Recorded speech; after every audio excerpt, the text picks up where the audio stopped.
YouTube.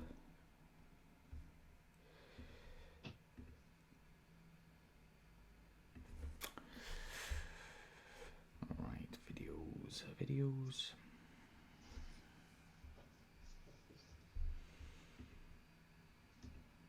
Right, okay. I think it's loading.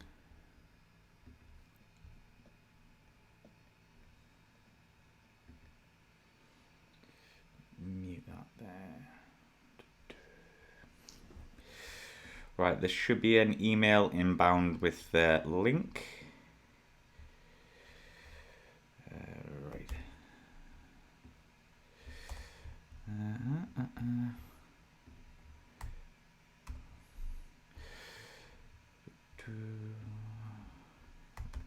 Right, that link is sent, Keith. Okay, I'll let you know when I see it. Perfect. And I'll start getting out to social Oh, media. there it is. And here we go. Right. We've got a few people in. Evening, Adam. How you, Stuart? Just give us a few minutes while I get everything set up, as you probably already know.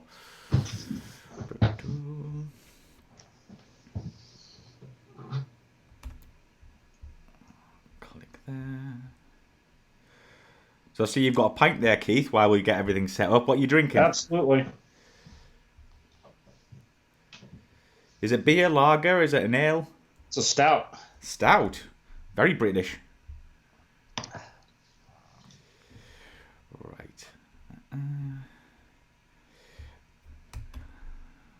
Halfway with getting the links out. Because you're not actually on social media, are you? I don't think, or I'm on Facebook. Facebook. Facebook, right. Yeah.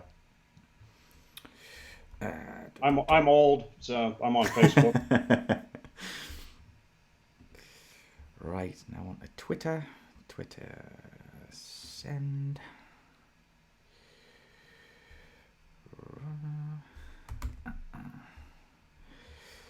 Tweet.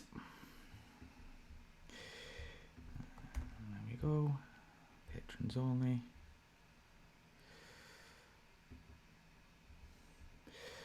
Right, so I see we're getting people in here, so that's great. So you all ready to go there, Keith? Sure. Right, so hello everyone in the chat there. As you know, we're with Keith Shiban, which I got his name wrong in the original interview, so I apologise to him. But as you know, Keith is a former T-38, B-52 and KC-135 pilot.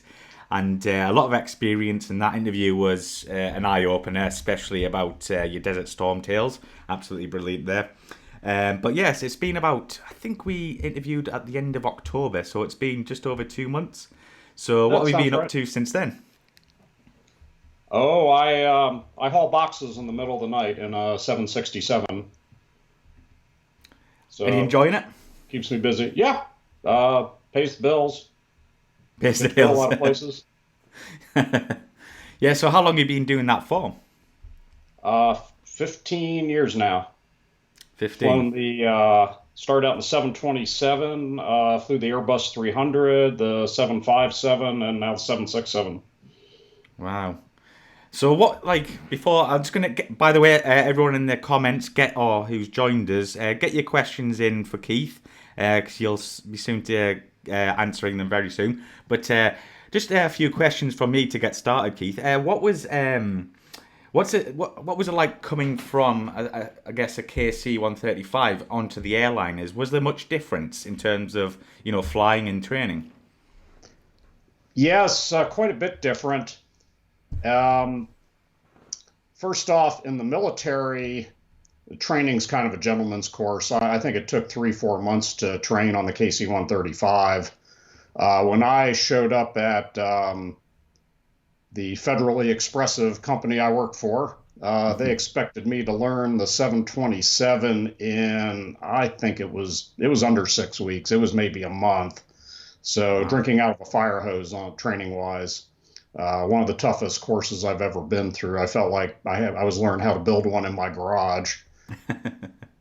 Um, Of course, airline flying is a lot different from military flying. Airline flying it's very, very controlled, and you have, any number of federal three-letter organizations looking over your shoulder all the time. But the nice thing is, when I get done with my trip, I go home and nobody bothers me, and they can't make me come into work unless I'm on the schedule. I still, because there's a few questions coming in, but one more thing. I remember at the end of the interview when you were on the KC1, the 135, that you used to get to bring over some nice wines and nice, food and I stuff, which sounded lovely. Absolutely. That was the nice thing about flying the tanker was you had your all your buddies with you, and you had room to bring lots of stuff home with you from a trip.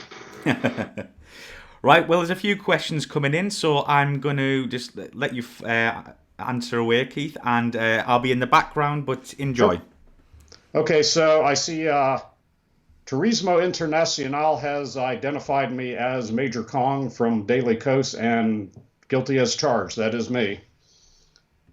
Let's see. Space Dreams has asked, can the B-52 shut down engine in flight? So we could, but we did not. And that was just Air Force policy. We did not normally shut engines down in flight. I've heard of Navy P3 guys doing that to save fuel. And the B-52, we always kept all eight running. The Freckle Pony, I think, is asking me what was the G limit for a B-52. I believe normally it was 2 Gs. I think we might be able to go to 2.5. After about that, you're probably going to start bending sheet metal. So if you look at how long the wings are, it's not a high G airplane, and I would say that's about the same for any airliner. So a tanker, bomber, B-52, KC-135, any airliner is going to be about a 2.5 G airplane. Adam Cotton, how did the B-52 handle with the huge wing? It had to be sluggish in roll. It was indeed very sluggish in roll. Basically, you turn the yoke and it was 1001, 1002. It would start rolling, and then you'd center the yoke, and about 1001, 1002 it would stop rolling. So as you could imagine, being back behind the tanker trying to air refuel, it was very difficult because that thing just did not want to go where you wanted it to go. Let's see. Ramacel, I think, said, I had no interest in being a bus driver or truck driver. Yeah, well, that's true. Sometimes I call myself a sky trucker, hauling freight around in the 767, but you know what? Pays good and I get lots of time off. Chris Bloxham, what is the best air base you ever visited? That would be Istres, which is in the south of France. We deployed the KC-135s there during Bosnia. It's just north of Marseille. And we were staying in hotels with rental cars, getting per diem, and hanging out on the beach in the French Riviera. So you know what? If you got to go to war, that's the way to do it. Stuart Cuttle, have you ever displayed at air shows? I have done a couple of four-ship flybys in the T-38, so it's going back a lot of years for a couple of air shows. As far as the best air show I've ever been to, I haven't been to one in a long time. Dayton, believe it or not, Dayton, Ohio actually has a pretty good air show. That's about the only good thing come out of Dayton. Cleveland is a good air show also, and usually a pretty fun time at the bar afterwards, and took the tanker up there a few times. The Freckle Pony again, will the B-52 ever be re-engined? Man, they keep talking about that. I know they are looking at, I think, a Rolls-Royce engine possibly for it, and they are going to go with 8 engines because it would be just too much of a redesign to go to 4, even though you could put 4 big ones on there easily. So yeah, they're talking about dropping 8 modern engines in there and flying the thing till sometime in the 2050s.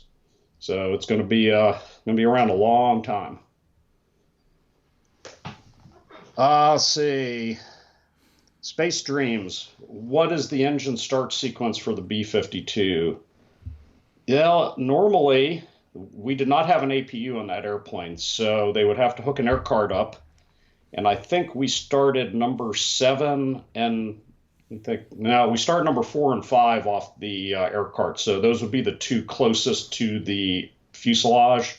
Once you got those started, they would disconnect and we could just do a cross bleed start on the other 6. And I seem to recall I took the engines on the left side and the co-pilot did the engines on his side. On an alert start, we would have cartridges in number 4 and 5. So you'd cartridge start those and then cross start the rest. I have heard of guys, if response time was really tight, like the guys up at Loring, the Russian submarines would come in a little too close for comfort. They would have 8 cartridges loaded so they could just crank all 8 and go if they had to, because it might be a missile coming their way. Freckle Pony, how often did the KC-135 haul freight and passengers? We did a lot, actually. I bet we spent a good part of our time hauling passengers, especially around. We could get about 50 people back there in web seating. It wasn't real comfortable. You know, I'd be sitting along the sides of the plane in web seats. One time I got to haul some Navy 3-star admiral and his entourage around, so they set it up with like airline seats in the back and tables, and that was a pretty nice setup. Cargo wise, I think we could carry 3-4 pallets. You couldn't hold a lot of cargo back there, not like a C5 or something, but you could carry it a long way, and we didn't break generally, whereas the Strat airlifters had a bad habit of breaking when they got somewhere. Adam asks, is the movie Dr. Strangelove an accurate depiction of nuclear weapons release protocol? God, I love that movie. I've seen it enough times to have the script memorized. Unfortunately, no. For one, it's like I think the bomb run takes up like the last 20 minutes of the movie.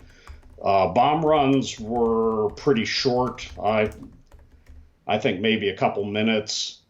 And there was a checklist that was run on the bomb run. Normally, we open the doors, I think, about 10 seconds before releasing the weapon. The weapon was released by the radar navigator, or if you're a Brit, the bomb aimer. And that was all done pretty much by computer. Even in a B-52, we still had some pretty good technology on that. So now I love Dr. Strangelove, but the bomb run wasn't all that realistic. Turismo asks, what do you think of the A300 versus 7.5 with regards to flying qualities?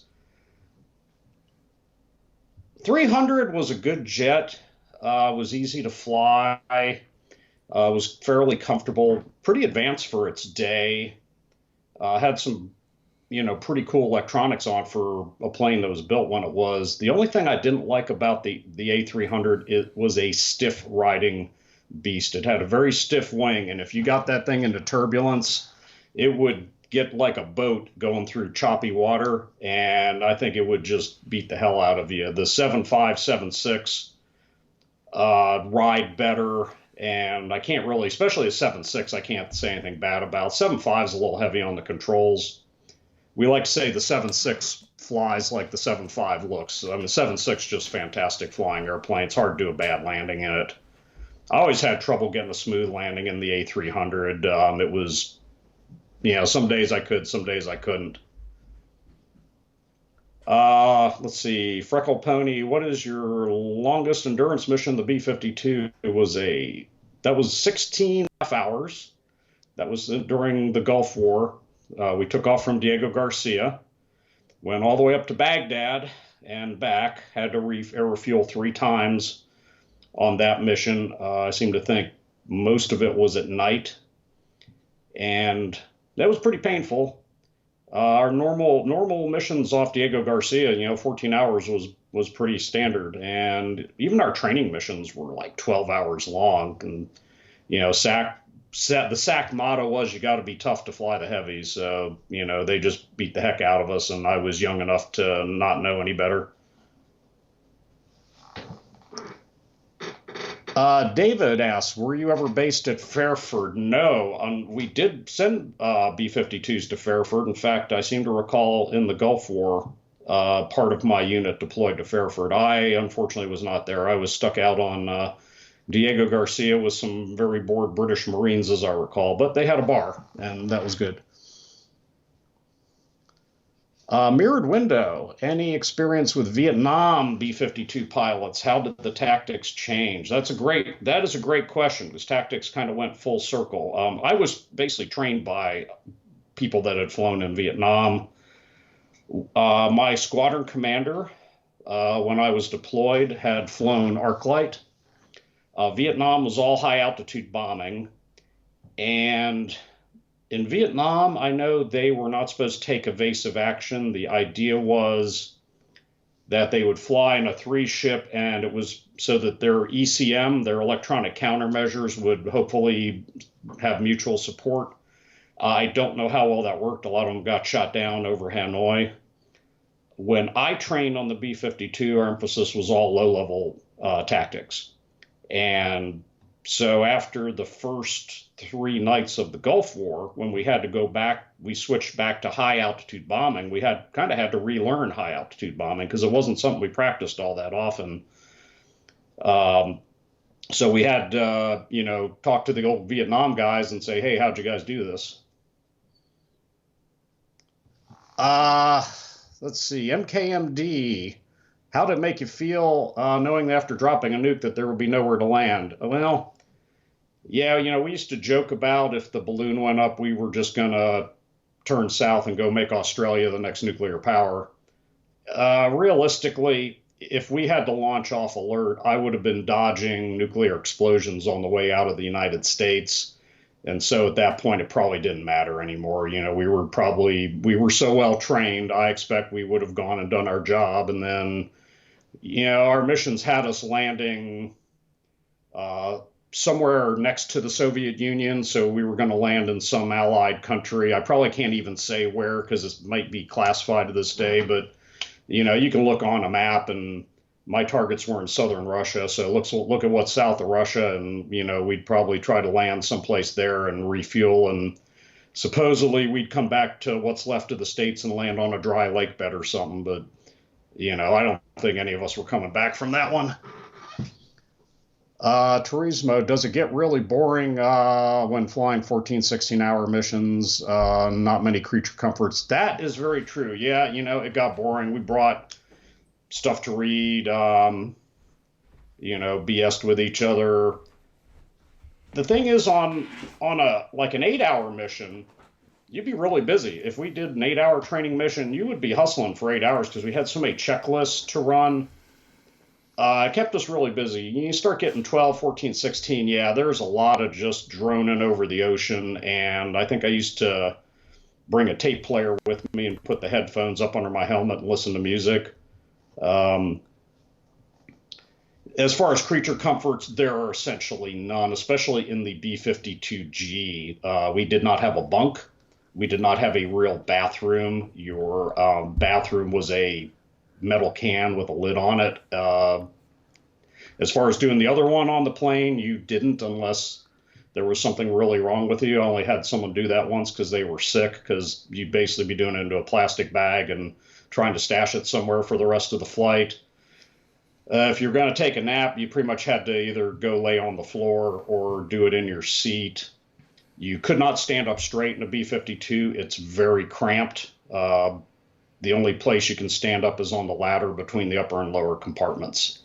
And it's a very noisy environment. We had to talk on headset. You could not talk cross cockpit like we do in the airline world. So yeah, it beats you up. I'm glad I flew it, but I'm glad I only flew it for 3 years because it was hard on your body. Chris Bloxham, what do you think are the best and worst military aircraft to date? Well, that's a good question. You'd have to almost be more specific. As far as the best, the good old C-130 is hard to beat. They've been building the darn thing since the 1950s, and they're still building brand new ones. And I don't think they've ever found anything that can do that job better. It's not glamorous, but it gets the job done. As far as the worst, there's a lot to choose from. You could pick a lot of the Century series fighters that killed a lot of people. Um, I couldn't really tell you on that one. Look at anything that's we spent a bunch of money on and has had a very short service life, and that'd probably be that, or if it just really killed people left and right. Oh, Freckle asking, how survivable would the buff have been against Soviet defenses? That depends. I figure by the time we got to the Soviet Union, we'd have been lobbing ICBMs at each other for, I don't know, 8, 12 hours. So I don't know how much would have been left of the Soviet defenses. We were pretty good against older Soviet SAMs like SA2, SA3. You start talking SA6, it was kind of even odds. Anything newer than that, I didn't want to meet it. SA10, no way, didn't want to get near that thing. And that's why the B-52G lost its penetration mission sometime around 1991 and became just a cruise missile carrier. So, even if I couldn't have gotten in there, my 12 skinny wingmen probably could have. As far as Soviet fighters, once again, we were good, probably against older stuff, MiG-23, Su-15, newer, didn't want to meet an Su-27, didn't want to get anywhere near MiG-31. So it just depends. I know a MiG-29 pilot defected, and the SAC Tactics guys got to talk to him, and they asked him, hey, Ivan, do you think you could intercept a B-52 flying 300 feet at night in the terrain? And he said, no effing way. So, we might have had a chance. Who knows? Mike asks, while Britain retired its large bombers many years ago, what do you think is about the B-52 that keeps it relevant? Well, bombers are expensive, so I can understand, as cool as the Vulcan was, I could understand them being retired just because strategic bombers are really expensive aircraft to operate, and only the three superpowers really have them anymore, the US, Russia, and China. I think what keeps the B-52 relevant, it's so generic that they keep making it do new jobs. It can go a long way. It can stay up in the air a very long time. It has a lot of generator capacity, which is one thing you don't think about, but it can power a lot of electronics. So they can just keep sticking new electronics in that thing. They can just keep sticking better missiles on it. And it just keeps on trucking along, whereas kind of more specialized airplanes have come and gone once their niche went away. Let's see. Adam asks, what is the most efficient air-to-air refueling system, the probe and drogue or the boom? Yeah, probe and drogue works well for fighter-size airplanes because a fighter is going to take a couple 1,000 pounds of gas from you, having flown the tanker, a fighter is going to take somewhere between 2,000 and 4,000 pounds. We could plug something like an F-16 in like a minute, and a B-52, we might take on 100,000 pounds of fuel in one sitting. And so you could get a lot more gas through the boom than you could through a hose in that amount of time. And, we'd still be on the boom for 20, 25 minutes to take that much fuel. So if you're doing heavies, I'd say the boom is better, but for fighters, the probe and drogue's probably better. You can, have 2, 3 hoses hanging out the back and do multiple fighters at once. Freckle asks, did I ever fly? I'm glad I never flew Chrome Dome, and yes, very much glad. I've talked to people that did it, and it sounded like pure misery, especially if your replacement didn't show up. You had to stay out there till they did. So I knew guys that were flying circles over Greenland for more, 24 hours, I think, even waiting for a replacement airplane to show up. And, we pretty much wore out airframes doing that back in the day, not to mention how dangerous it was, Did you ever work with the B-1s? No, actually, I haven't. In fact, I think I've met exactly one person that flew the B-1, and he really liked it. It's fast.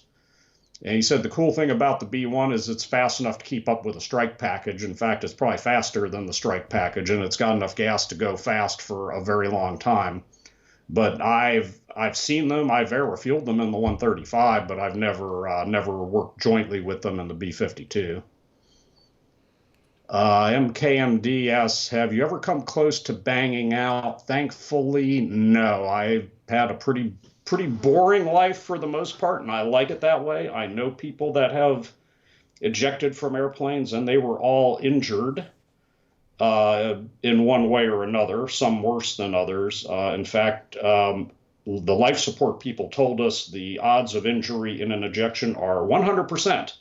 So it's not something you want to do unless you absolutely have to, and thankfully I never came close to it. Daniel Miller, did I do any maritime missions? That's a great question. A little bit. I did not carry the Harpoon missiles. That was Loring did that particular mission. We did have a mine laying mission at Barksdale. They would also occasionally send us out over the Gulf of Mexico to look for like Russian spy trawlers, and they'd give us this really nice camera and just have us go fly around over the water and look for Russian ships, but I never found any.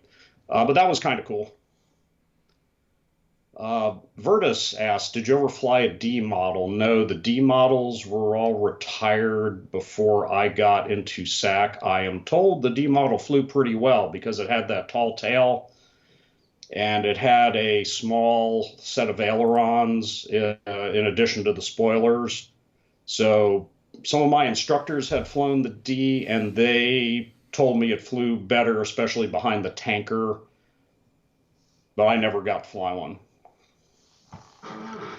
Mirrored Window asks, could a 767 serve as a low-threat cruise missile carrier? Yeah, I suppose. I know they looked at doing that with 747s at one point back in the 70s. I don't know how. You probably have to redesign it so much to carry cruise missiles. I don't think it would be low cost anymore. And generally speaking, airliners don't make good bombers and bombers don't make good airliners. You know, the various times it's been attempted over history, the specifications are too different. You know, cargo planes are kind of fat. They have to have a lot of space in them because like people take up a lot of room but don't weigh that much. You know, whereas bombs are really heavy and they're dense. They don't take up a lot of room, but you have a lot of weight. So bombers, you notice, are kind of skinny because, 50,000 pounds of bombs doesn't take up that much room, really. Stewart asks, any aircraft you wish you had a chance to fly? Well, the B-1, I would have loved to flown the B-1, and the plane I really wanted to fly out of Air Force pilot training was the F-111. Instead, I was chosen to instruct in the T-38.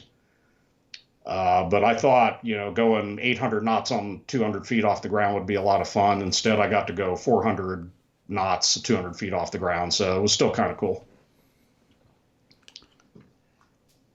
Let's see. Turismo asks, when taking on 100,000 pounds of fuel, did you have to pour on the coal, stay connected? Absolutely. Especially in a G model. G model was a little bit underpowered. And especially if we had weapons hanging on the external pylons, because that was a lot of extra drag. So yes, as you are connected to the tanker and you're taking on that much gas, well, you're getting heavier and the tanker is at the same time getting lighter. And in the G model, I have had the throttles all the way to the firewall and still been falling off the boom. And at that point, you had to call for something called a toboggan maneuver, which would have the tanker would then make a very gentle descent at maybe, 100, 200 feet per minute, but just enough to let you stay on the boom back there. Freckle asks, how do you think the Tu-95 compares to B-52? You can't argue with success. It's been around as long as the B-52. The Russians, when they build something that works, they stick with it. It's a bit smaller, so I don't know if it's got quite the payload, but it's got long range, definitely. I've even been inside one. Not many people in the West can say that, but they brought a couple into Barksdale around 1992 and let me crawl inside one. It was pretty cool. It's definitely different. Let's see. Mike's asking, do you ever get to museums, look around the B-52, or do after dinner speeches? Well, I haven't done too many after dinner speeches. If someone wants me to, I'm available. I have seen a few in museums. The Air Force Museum Wright-Patterson has a D model. And the really freaky thing they had at Wright-Patterson is they had the nose art from all the G models that were retired. So they had cut the skin of the airplane that had the nose art, and they had it displayed in there. And I walked in there, and it was like seeing ghosts, because a lot of them were planes I had flown, and I remembered seeing the nose art. So that was a little spooky. That's as close as I've been to one since I stopped flying them, though. Paul asks, if you take off fully loaded with weapons and fuel, can you bring all the bombs back, or do you have weight management? Well, we would definitely bring the bombs back. We didn't, we didn't just go dropping bombs anywhere. In fact, we weren't allowed to drop on targets of opportunity after, I think, the first couple days of Desert Storm. Normally, on a training mission, we didn't usually fly with real bombs. But, on a combat mission with real bombs, yeah, you'd try to bring them back unless, say, you lost engines on takeoff and you just had to jettison them to keep from crashing. The big problem we had was you couldn't dump fuel on a B-52. So once or twice I took off with a load of bombs and something broke to where we couldn't continue the mission. And we would just have to put the landing gear down, put the speed brakes out, and drive around in circles for 4 hours trying to burn off enough fuel before we could land. Vertus asks, what were the MITO intervals? So, in case you didn't know, a MITO, it stood for minimum interval takeoff, and that's where we would take off right behind each other on the runway, where you would just see the airplane streaming off. We practiced 12 seconds when I was flying them. Later on, they decided that was dumb and went to 30 seconds, I think, when I was flying the R model tankers. But I've done 12-second MITOs in the G model, and they were an eye-opener, because when the guy in front of you hit his water injection, you'd just about lose sight of the runway. All you'd see is this black smoke with a fin sticking up. And once everybody got airborne, you'd fan your heading so that we wouldn't be directly behind each other. And if you got behind another bomber that close, the wake turbulence would damn near knock you out of the sky, and it did that to me once. It is a real eye-opener. MKMD asks, the B-52, the crash at the air show. Okay, that was Bud Holland. He was actually practicing for an air show. He wasn't actually doing an air show. He was just practicing his routine. He was a case study in somebody that should have been grounded years ago, but because nobody ever kept a paper trail on him, he was never disciplined. He had a history of flight discipline violations like that, to the point where no one in his squadron would fly with him. And he actually killed his squadron commander doing that, because that was the only guy that would get in the plane with him. He actually didn't hit a power line. What he did was he got into 90 degrees of bank, and then he tried to turn too hard, and he stalled the wing. And if you watch that video closely, you will see the co-pilot try to eject, but he was out of the envelope and didn't have a chance. So, yeah, I've had to watch that video in more safety briefings than I care to see it. Ever get to work with the V-Force on exercises, or was this before your time? Yeah, unfortunately, no, I never did. That would have been pretty cool. I have worked with the RAF a little bit. I operations officer for the KC-135s deployed to Incirlik, Turkey. And the RAF was there with their VC-10 tankers, and they had Tornadoes, and they might have had Jaguars too. And I learned, do not go drinking with the VC-10 guys, because I think I crawled back to my room on my lips that night. So yeah, they drank me under the table, basically. Paul asks, are they going ahead with the new engines on the B-52? Well, they keep talking about it. I think this was asked previously, and I think they're looking at maybe a Rolls-Royce engine, and it'll be an 8-engine solution. It won't be 4 because it'd be too much of a redesign. Tom asks, what happened to the rear turret on the B-52? Those were removed along with the gunner position around 1992. I disagreed with that because, psychologically, I liked having something to shoot back with. Even I don't know how effective the guns would have been, but hey, it was nice having them there. It was nice also having the gunner looking behind us with his radar. But it was a very high maintenance system, so it was done, I think, largely for cost reasons. Paul asks, what are the bumps under the cockpit? Those are cameras.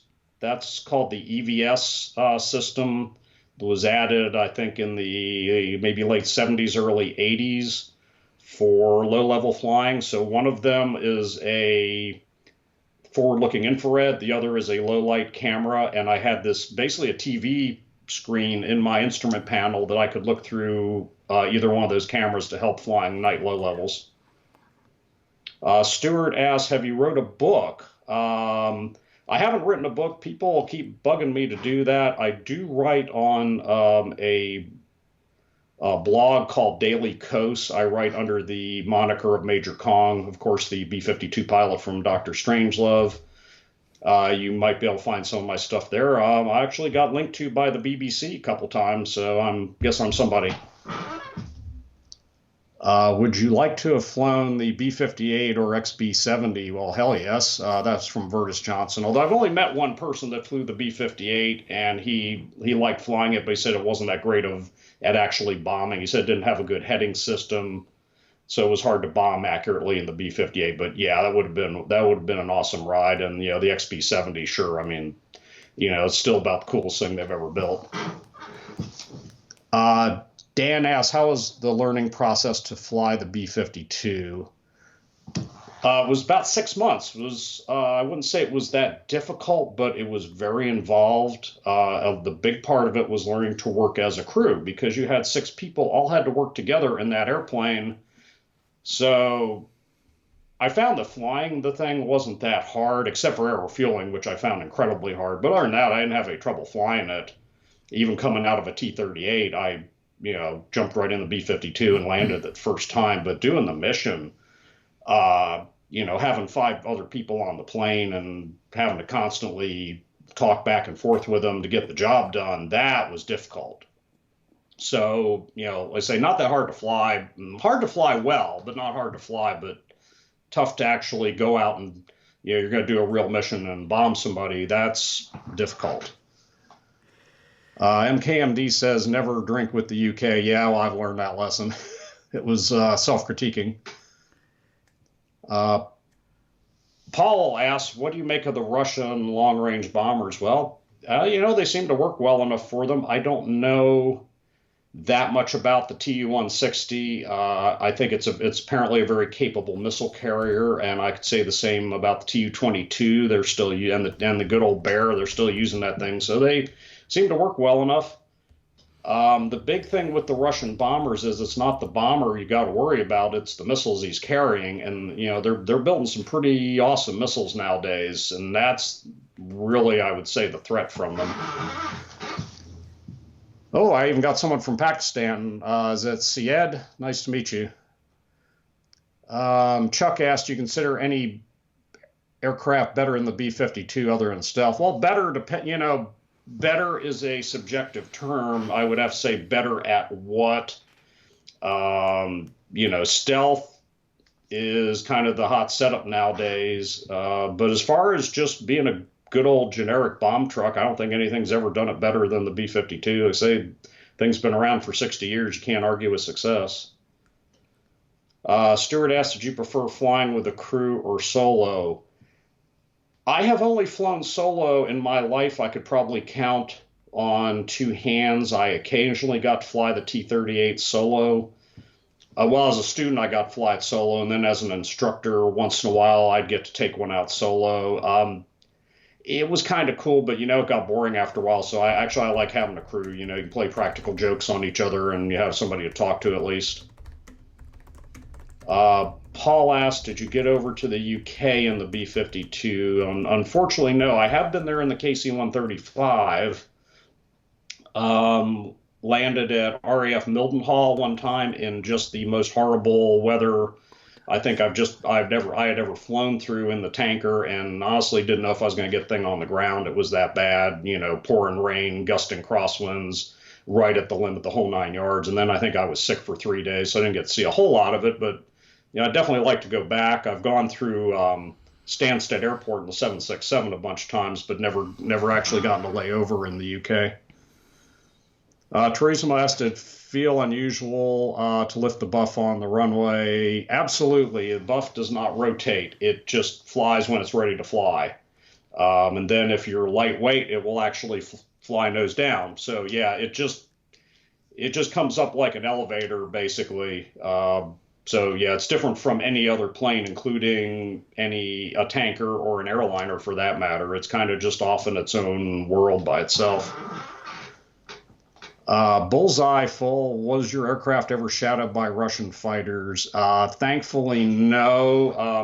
Never really wanted to meet a fighter. Played with our fighters sometimes did pretty well against them, sometimes got our butts kicked. There were Iraqi fighters out the first night of the Gulf War, and I think we may have picked one up on our ECM gear, probably a MiG-25, but I don't think he was that close to us, and I think the F-15s were after him, so we didn't worry too much about even the Iraqi fighters in the Gulf War. Because if a fighter comes after you, well, he's got the advantages. I mean, there were things we could do and, hopefully make his job tough on him. But, a good day for us was, the fighters hopefully didn't find us in the first place. Scott asked, what was it like to refuel? You said your ROTC commander flew him in Vietnam, and he said night refueling was terrifying. Yeah, it could be, especially if you're doing it in the weather. Very tough because the B-52 does not want to stay put. It has what's called a Dutch roll. You get behind the tanker and it starts trying to do this. So if you ever watch a B-52 pilot refueling, he's basically sawing on that yoke the whole time just to keep the wings level, and then working the throttles to hold the fore and aft. So yeah, it's the hardest thing I ever learned how to do in an airplane. Freckle asks, has KC-135 ever landed with the boom lowered? Yes, that has happened. There was a procedure for it. We had, hopefully you could winch. There was a way to winch it back up if all else failed. But yes, you could land with the boom down. There was a procedure to drain all the fuel out of it. And yeah, you basically just grind it down. You would grind it down to a stub going down the runway, but it wasn't that big a deal. MKMD, did you ever cross paths with the SR-71? No, they were retired before I got into the tanker world. That would have been interesting. I'm told it was pretty challenging because the SR-71 had no weather radar. He was depending on the tanker to keep him out of the weather, and the rendezvous had to be perfect because for the SR-71 to come down to low altitude, he would start burning fuel at a very fast rate, and he couldn't stay down there very long without compromising his mission. So that would have been pretty. Let's see. Chuck, do modern missiles render aircraft redundant? I don't, we're probably getting close to that day. I don't think we're there just yet because something still has to carry the missile. But yeah, missiles today are really, really good. So, everybody knows the story of, the F-4 didn't have a gun in Vietnam and that was bad. But those were 1967 missiles. Missiles today are not like 1967 missiles. So, that's a great question. Paul asking the B-52 jam the enemy's radar. Yeah, we had awesome jamming, actually. Well, first off, I had an electronic warfare officer. His whole job was to jam things. We had stuff we couldn't even turn on in peacetime because we could like shut down, air traffic control over half the United States if we turned on some of the stuff we had. But the cool thing we had was what's called deception jamming, where we could make it look like we were somewhere else, or we could make it look like there were a whole bunch of us, so it could generate false targets or it could generate false positions. So yeah, we had some pretty cool jamming, and especially against older, Soviet systems. The one thing that worried me, like in the Gulf War, was the Iraqis had some French Mirages, and they also had some captured Hawks from Kuwait. Our jamming was really meant to go against Russian systems, so I don't know if it would have worked as well, say, against a French or a U.S. system, just because that's not what it was optimized for. Dan asks, any tradition before a combat mission, the B-52?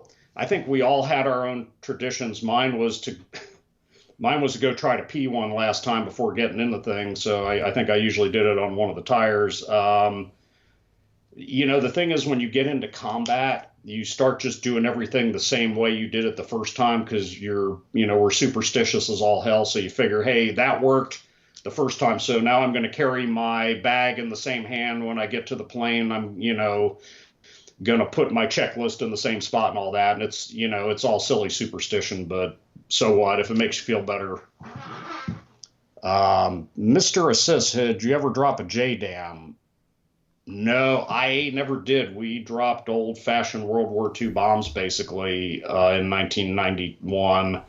Now they drop JDAMs. I don't know really how that works, but I know they can be retargeted because in Afghanistan, the special forces guys would like call a B-52 orbiting overhead and say, hey, we got some Taliban guys behind that, at these coordinates, and they would, send a JDAM down, and the people on the ground wouldn't even know the B-52 was up there.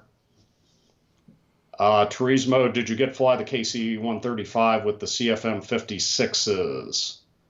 Yes, and that's a great question. CFM56, if you don't know what those are the big turbofans that they re-engine the tanker with, and yes, those were fantastic, had more power than we knew what to do with, to the point we were never thrust limited in that airplane. We were control limited. So a lot of times we took off at partial power because otherwise if you lost one of those outboard engines, you wouldn't have enough rudder to keep the thing going straight. So yeah, fantastic engine, never had trouble with them, and it really made the R model a capable airplane because we could carry a lot more fuel into the air and we didn't use as much of it ourselves because they were so efficient. Jason asks, are there any autopilot systems dating air refueling? Well, yeah, hopefully the tanker has its autopilot, although we practiced without the autopilot, but the tanker is steadier and easier to refuel off of if he has his autopilot on. The B-52 had a refueling mode on the autopilot, but you were still steering it through the yoke. It just kind of gave you power steering. I didn't like it, and I kind of stopped using it after a while because to me it felt sloppy, and once I became good at air refueling, I felt I was better without the autopilot trying to help me, but it was there, and yes, and it would also trim for you, so it was kind of useful. Mr. Assist, are any memorable comms that you had with pilots when refueling? Well, when I was learning how to air refuel, I was all over the sky, and I probably scared the crap out of a few boom operators, so the memorable call would have been breakaway, breakaway, breakaway, which, you then separate the airplanes as fast as you could. Now, flying the tanker, had a C-17 back there when the C-17 was brand new and they were just learning how to air refuel, and we had a C-17 get so far up underneath us that the boom operator was actually scared to call breakaway because he was afraid. This guy was so far underneath us, he was afraid we'd do this. So what I heard from him was back 8, which doesn't sound like much, but normally all I had ever heard in my life up till then was back 4, meaning move back 4 feet. When the boom operator called back 8, that told me that there was a plane actually directly underneath us, and I did not like that. Especially, I'm sitting up there, I can't see what's going on back there, but I could hear what was going on, and it sounded ugly. Mr. Sis, were there any outstanding emergency during your flight time? Yeah. Nothing real. Thankfully, I've had a pretty boring life, and I like to keep it that way. But yeah, I lost one of the major hydraulic systems on the B-52 one time, just out on a training mission. The B-52, everything was hydraulic. It had hydraulics all over the place, but we lost one of the big ones, which meant we had to land with, among other things, only half of our brakes working. And I recall using every inch of the runway at Barksdale, which I think was a 12,000-foot runway, to stop the thing. So, that was a little hairy. But for the most part, no. Let's say I like my flights nice and boring. Paul asks, any other Air Force's aircraft you wish you could have flown? Sure, I would have loved to have flown a Mirage 4 with the French Air Force, because I think those are one of the coolest looking airplanes. Or the Vulcan would have been pretty awesome to fly, with the Brits. Alexander asks, what about the CFM56 for the B-52? It's been looked at, but to make it a 4-engine airplane, you would have to redesign all the systems. It would be just such a major redesign. They decided to stick with 8. Let's see. Adam, did you always want to be a military pilot? Yes. Basically, I always wanted to be a pilot, and certainly want to be in the military. Looks like Mike's back here. Right, yeah. I think we're going to wrap up there, Keith, but I hope you enjoyed it, because there was some fantastic... Yes. Yes, thank you, and nice to meet everybody. Yeah, so I just want to thank everyone who came and joined in for the Q&A and chipped in on the sides, because as I said, there was some great questions, and hopefully we can get you back on in the near future, Keith, because I'm sure there's plenty more to chat about. Anytime, I'd love to. Thank you. Awesome. Well, thanks, guys, and enjoy your evening, morning, wherever you're at. Cheers. Cheers.